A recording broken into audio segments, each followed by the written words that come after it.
Very good.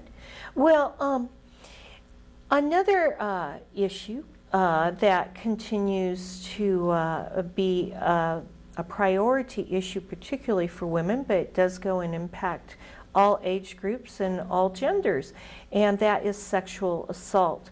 What role does the county attorney's office play in being able to aggressively prosecute sexual assault incidences? Sexual assault, again, is one of those that really strikes to the heart of the community.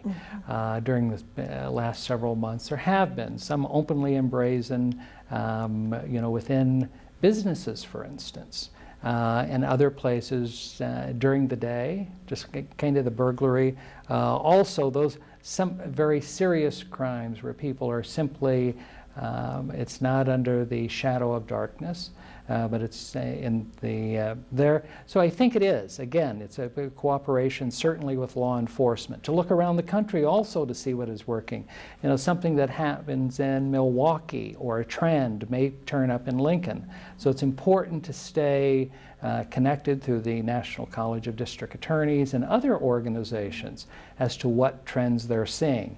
Sexual assault developed during in the last 20 years, and those techniques have been refined. Used to be part of the law was that you had to have more than a victim's own testimony. People expect a great deal of evidence by way of rape kits and the like.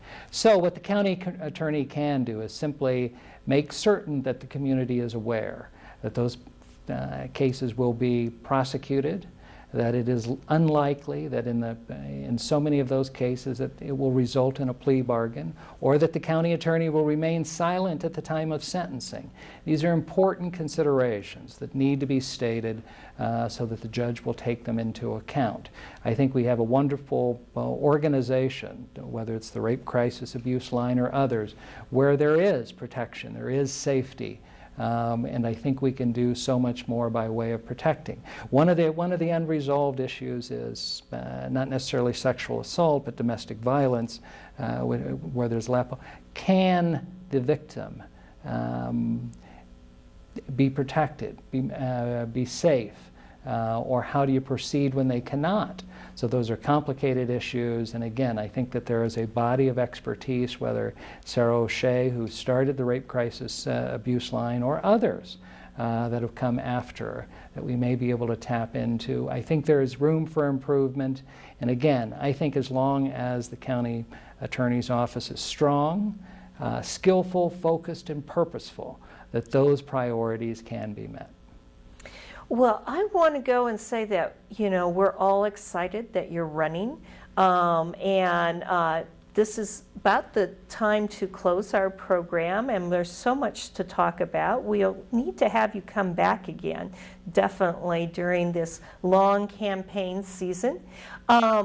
You've been watching the Lancaster County Democrats, and our guest has been Rick Boucher, and he's running for Lancaster County Attorney's Office. And you can get involved in his campaign and lots of exciting other campaigns this year by going and attending the Lancaster County Democrats monthly meetings. It's the third Tuesday of every month at 7 p.m. at the Communication Workers of America Union Hall at 25th and N Streets. We start at 7 p.m. and you get to go and meet people like Rick, Jane Raybould. We have a whole slate of wonderful, highly qualified, dynamic candidates, and there's a lot to work to be done, walking precincts and staffing phones and all sorts of things. Do you have any closing remarks for us? Just briefly, Barb, you can become involved, and we welcome volunteers. The website is rickboucher2010.com. We plan to run a positive race, high energy, walking precincts, phone banking. It's been, no one can recall when the last Democrat held the office of the Lancaster County Attorney. We welcome your support and look forward to high turnout and May 11th, and then hope to prevail in the general election. Great. Thank you so much for coming, Rick. Thank you, Barb.